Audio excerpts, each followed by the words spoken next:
it's always a risk, right, when they ask what session you want to lead. I always pick the two hardest ones. The first one's after lunch, because everyone gets tired after lunch. The second one's the first session, which we can see right now. Everyone's still figuring out their life. So y'all get this right now.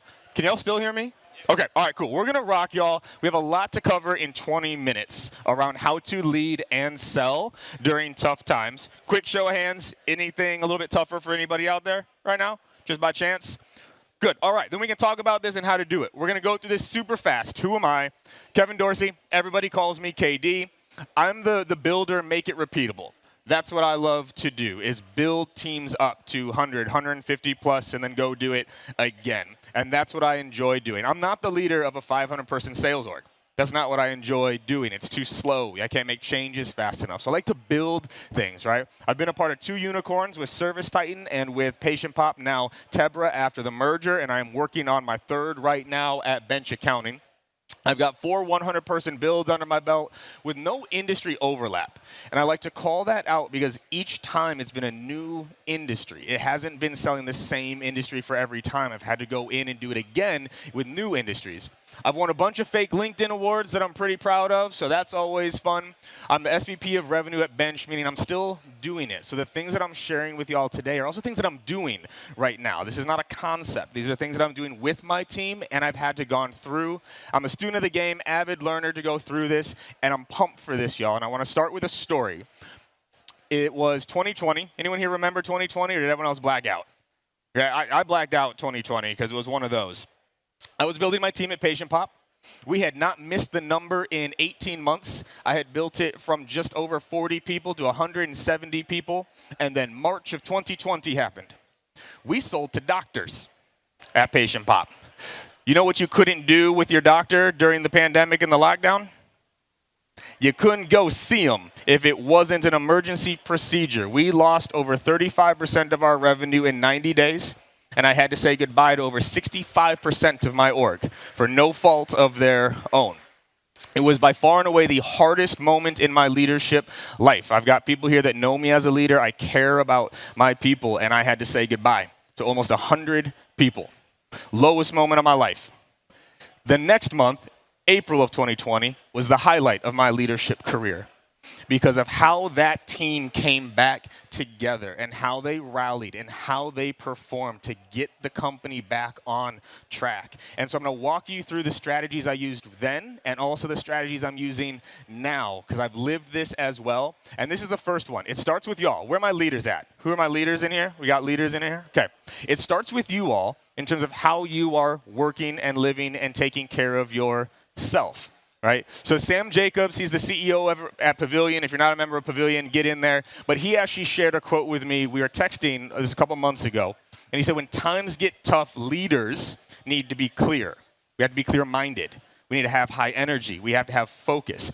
What tends to happen to our self-care when stress goes up?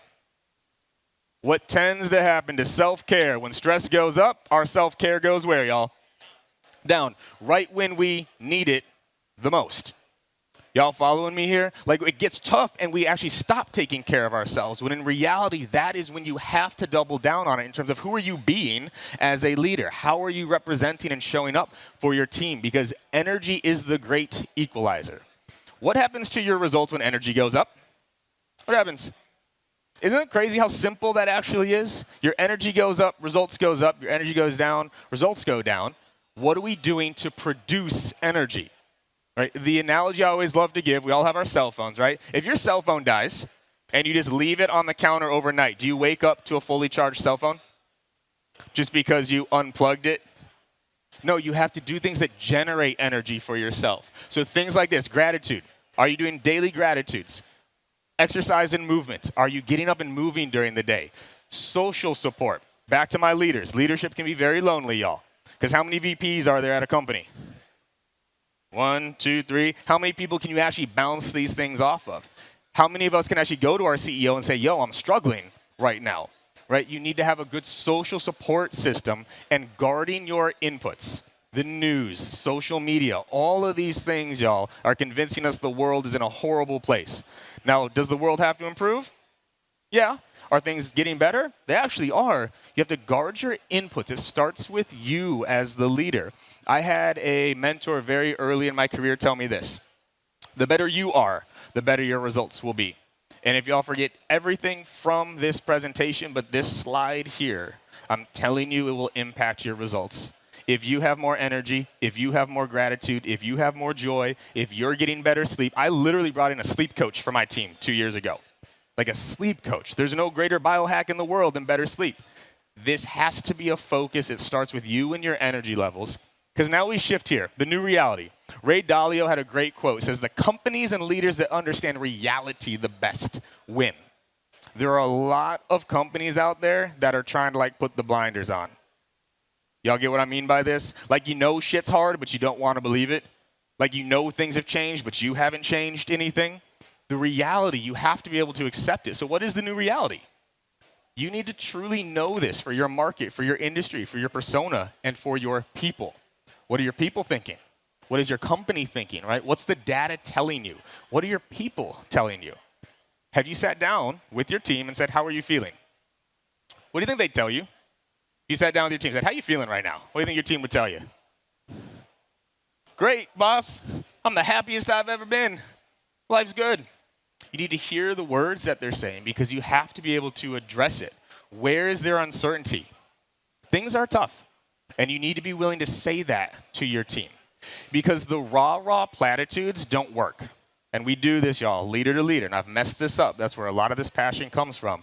Things are tough, and what do we tend to say to our team? Things get hard. We're in the nest right now. What do we say? You can do it. We got this. Let's rise up, y'all. And it's just platitudes. It's just the raw, and it doesn't address the real issues that the team is feeling. You need to sit down with your team, talk to your team, say, I know things are hard right now. Let's talk about it, right? You lean into the challenge. Because real quick, I want to take y'all on a mental journey. I want you to think of something you're very proud of in life. Something that you have accomplished. Just go there for a second real quick. Something you're very proud of that you have accomplished in your life. Go there for 10 seconds real quick. Now, as you think about this, I want you to raise your hand if it was easy. Raise your hand if it was hard. That's how you can start to rally a team around something. Is the challenge is what brings the pride. The challenge is what makes the story. The challenge is what makes you want to tell people about it. In fact, if it was easy, there's nothing to be proud of, right? You have to lean into that mindset with your team. What we talked about all the time within my org at Patient Pop and right now, we can get through this and be better, or we can get through this and be bitter. That's our choice. We can get through this better, or we can get through this bitter. That's up to us to do, but we talked about this every single day. Because the concept, right, is if you could sell now, what should happen when things get better? If you can sell now, what should happen when things do get better, when the money starts flowing again? It should skyrocket. Would it? If we don't get through this better, it does not matter. So you have to address this with your team. And this is a big one. You can be bold if you want to. I literally ask this of my team. Are you in or are you out? This is what it's going to take to succeed in this new environment. It is harder. It is more challenging. This is what it's going to take. Are you willing and able to commit to that? Because if you're not in, what's going to happen? If you're not ready to rise up to this, it's not going to work. I'll ask that question. And if the answer there is out, I am also very open with my team. I will make introductions. I will introduce you to people. If this is not the environment that you can commit to be a part of, then we need to find something else for you to do. But you need to go there with your people, right? Because this is the next big part. For those of y'all where things were tough, a lot of people raised their hands. Is anything going good? Has anyone closed any deals over the last week or month? Good? Okay, I got two. I'm going to talk to y'all because apparently no one else closed any deals. So I'm going to talk to the people over here that have closed some deals, okay? Do you know how and why the deals are closing? It shifts, okay? Because as leaders, where do we tend to put our focus? What's going well or what's broken? We're in the nest right now. Let's talk about it. Where do we focus? The shit that's broken. When things get hard, you actually need to diagnose what's working more than what's broken. So where there's success, there's success. This was something we talked about with the team. If people are closing deals, it means people can close deals. but we tend to not talk about it enough. So what you have to do here is you actually have to break down the wins to the most granular detail you possibly can. Every call, every email, inspect it with a fine-tooth comb in terms of, can you find the patterns of success right now? Because otherwise, like, what's the persona that's closing? What industry is closing? What channel is closing better? You need to diagnose what is working right now in your orgs so you can make the shifts necessary to succeed. This is incredibly important because also, with the wins, what do you need to do with them? This is really, really important, y'all. Say again? You got to celebrate them and share them. Because what does that create? If I see other people closing deals, what can that create for me? Belief that it's possible. But here's the key. You have to share how they won the deal. Because also, could you demotivate people? I haven't closed a deal in 2 months, and then I'm just seeing these deals come in. It can demotivate. You share the how they won the deals. That creates belief that the process can work. But you need to know this to the most granular detail. It's a closed won report. Where do we tend to look, y'all? The closed lost report. Why are we losing deals? I spend more time in the closed won report. What is closing right now, and how can I do that more intentionally on purpose with my team? So you have to study greatness right now when things get hard. Because here's the quote, right? Who here saw the movie The Patriot back in the day with Mel Gibson? Remember the movie The Patriot? Right? There's a quote in there, right? He's going hunting with his sons, and he says, aim small. How's it end? Aim small, miss small. Right? And this is even more important when things get hard. Because who here's ever said this line? We need more pipeline. Anybody? You better all raise your hand because you know damn well you have said we need more pipeline. What about more revenue? Anybody? We need more deals. We got to increase our deal flow. Does that help? Who's ever done that, by the way? You said, I need more pipeline, then your team just magically produced pipeline the next day. Does it work that way? It doesn't, but then we talk that way to our team all the time. It doesn't work. You have to get more granular with what you're asking for and what you are coaching them on. What are the behaviors that will lead to the success? This is what I obsess over with my team, is the behaviors. What we are doing, not the results. I have had months where my team has missed and I've never been prouder because of how we worked. I've also had months where my team hit and I put everybody on notice. Everybody on notice, because how we got there was wrong. Our culture, our communication, our process, and I wasn't going to allow that to occur. This is what you have to do. You have to get small. So like better discovery versus asking more second layer, third layer questions. More activity versus we have our calendar blocks, we have our prep sheets ready, we have these things set up to go. You have to get granular with what you're asking for. Because the truth of the matter is, y'all, we might miss our numbers right now. That is the reality. That's why I don't focus on the number, because I have no problem standing in front of my team saying, you did what I asked you to do. And what do you think comes after that? You did what I asked you to do. What do you think I say after that? Good job. Thank you. That's all I can ask you to do. The things that are in your control. So you have to get smaller with the things that you are paying attention to drive results, because it's behaviors. I want y'all to write this down for me or take your notes. I need y'all to remember this. You cannot change results. Where do results live? Past, present, or future? Where are results? Past. That's quite literally what makes them a result. It's already done. You cannot change a result. You can only change what causes a result. Now, we're all very familiar with leading indicators, right? You can't change a result without changing a metric, but you can't change a metric without changing a behavior, process, or skill. So where do we actually need to focus more as leaders? It's the behavior, process, and skills on our team. It is not the result. It is actually not even the metric. If you were to look into my one-on-one docs with my managers, first question I ask, number one metric per rep. Second question I ask, what's the issue diagnosis? What's holding it back? Third question I ask, is it behavioral, process, or skill? Fourth question, what are we doing about it? I don't ask my team what the results are. I got a dashboard for that. Behaviors, that's what causes them. Because telling people to improve their results is lazy leadership, y'all.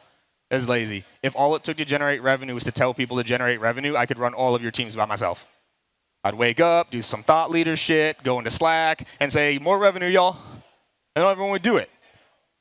This is our job, is to understand what causes success and hold our teams to it. It's the how. What are the behaviors? Define the wiggle. So some of y'all were with me yesterday, so they got to learn this term already, right? So WGLL, pronounced wiggle. Yep, y'all are going to remember this probably for the rest of your career. You'll hate me for it, but you'll remember it. Wiggle stands for what good looks like. You have to define what good looks like for your orgs. If it's not defined, you can't scale it. If it's not defined, you can't coach people to it. Because once you know what good looks like, you have to obsess over it and D4 it. And D4 stands for define it, document it, demonstrate it, and deliberately practice it. Right? Once you know what good looks like, you can do something with it. And that's why you have to study it. I spend very little time looking at what's broken, y'all. I spend a lot of time trying to figure out and diagnose what is working. Which one gives you a higher return? What is working, and then define it, document it. I shared a bunch of checklists with the boot camp yesterday. A lot of y'all could walk into my org right now and probably run my org with an 80, 90% efficiency as I do. With no industry experience, no knowledge. You know why? What good looks like is defined, documented, demonstrated, and we practice it daily. You need to generate that for your org right now, because when times are uncertain, you have to create certainty. Remember that as a leader, and this creates certainty with your team. This is what good looks like. I can do it. Because this is the reality, y'all. I was talking with a company about a month or so ago. Things are hard, right? Funny enough, that's fell into like funding. What's been happening to funding over the last few years? That's the last few years, few months. What's been happening? Tanking, right? So I asked them, so what have you changed? What do you think they said to that? I said, okay, so things are hard. What have you changed? What do you think they said? Nothing. They haven't changed anything. I asked them a whole list of questions of like, have you done this? Have you done this? Have you done this? Have you done this? And I'll never forget what the CRO said back to me. He's like, oh, those things are hard. I said, yeah. When things get hard, you have to do the hard things. That's how this works, right? So this right here, do hard things, is actually mandatory readings for my team. So earlier in my sales career, I bought my team books like Fanatical Prospecting, Gap Selling, a lot of the SaaS blueprints. Now I buy them Do Hard Things and The Confident Mind. That's the foundation for my sales orgs. I can teach them the skills. I need to get them in the right mindset to implement those skills, right? You can't keep doing the old things. It's time to get creative. Change your messaging, and I'm going to give you a way to do that. More personalization, more executive introductions, more customer interactions, more video, more practice. And I have to call this out. When things get hard, you have to be better. Too many companies right now are trying to do more of what doesn't work.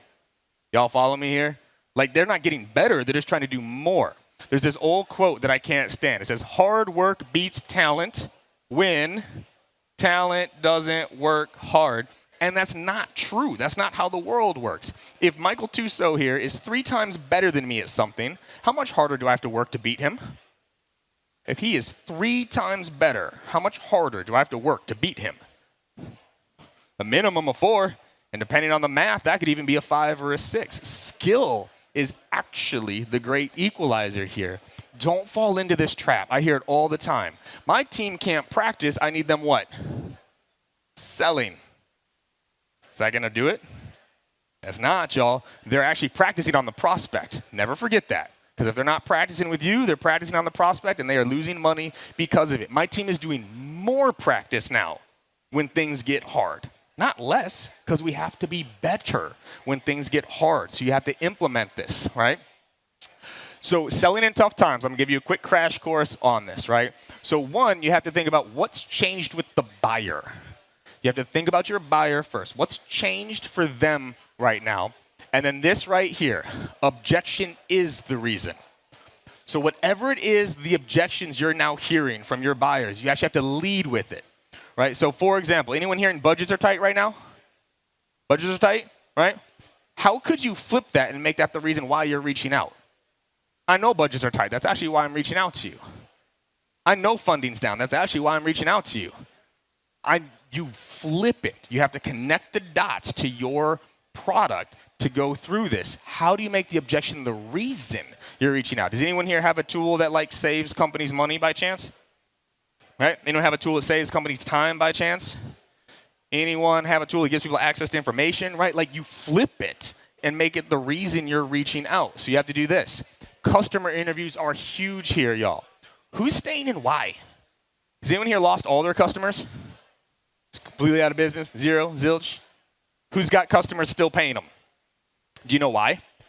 Do you know why they are paying you? Do you know why they haven't left you? Do you know why they are staying with the product? Who's growing and why? Who's utilizing and why? Involve customers. This is gold. I'm going to give you all this.